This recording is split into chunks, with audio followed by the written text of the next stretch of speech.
আমাদের এই ছোট্ট জীবনে কোনো কিছুই পার্মানেন্ট না, এটা হয়তো আমরা কম বেশি সকলেই জানি। আর সবচেয়ে বড় কথা হলো আমাদের যে জীবন, এটাও পার্মানেন্ট না, এটাও খুবই ক্ষণস্থায়ী। এটা কখন শেষ হয়ে যাবে কেউই জানে না। সো এই ছোট্ট জীবনে আমাদের অনেক অনেক অনেক ধরনের এক্সপিরিয়েন্স হয় ডেইলি লাইফে, বাট সব কিছু নিয়েই আমাদের এই ছোট্ট জীবন। সো আমার কাছে মনে হয়, আমি এই এথিক্সে বিশ্বাস করি যে জীবনের সব ছোটোখাটো মোমেন্টগুলোই আমাদের উচিত খুব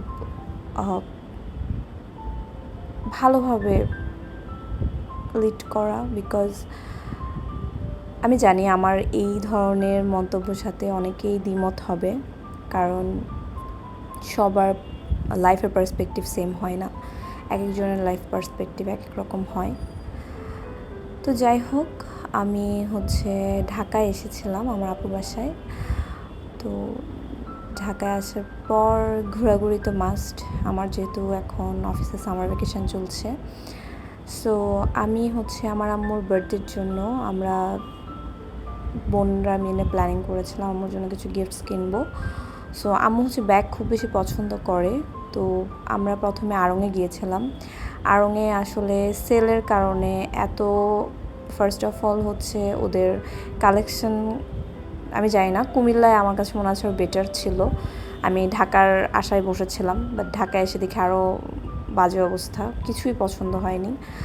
তো পরে আমরা জাস্ট ওয়ারিতে ছিলাম, ওয়ারির রাস্তায় হাইটে ধরে ধরে প্রত্যেকটা দোকান, প্রত্যেকটা ব্র্যান্ড শোরুম সব কিছুই খুঁজেছি। শেষমেশ প্রায়রে এসে আম্মু যেহেতু একটু সব ধরনের ব্যাগ তো আম্মু পছন্দ করে না, আম্মুর পছন্দ মতো ব্যাগ কেনার জন্য আমরা প্রায়রে গেলাম। প্রায়রে ভালো একটা ব্যাগ পেয়েছিলাম।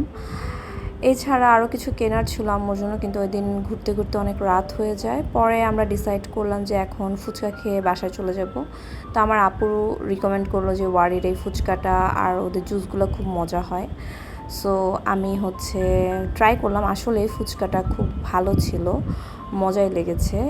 প্রথমে ওরা আমাকে মিষ্টি টক দিয়ে সার্ভ করে। আপনারা কারা কারা মিষ্টি টক দিয়ে ফুচকা খেতে পছন্দ করেন এটা অবশ্যই কমেন্টস করে জানাবেন।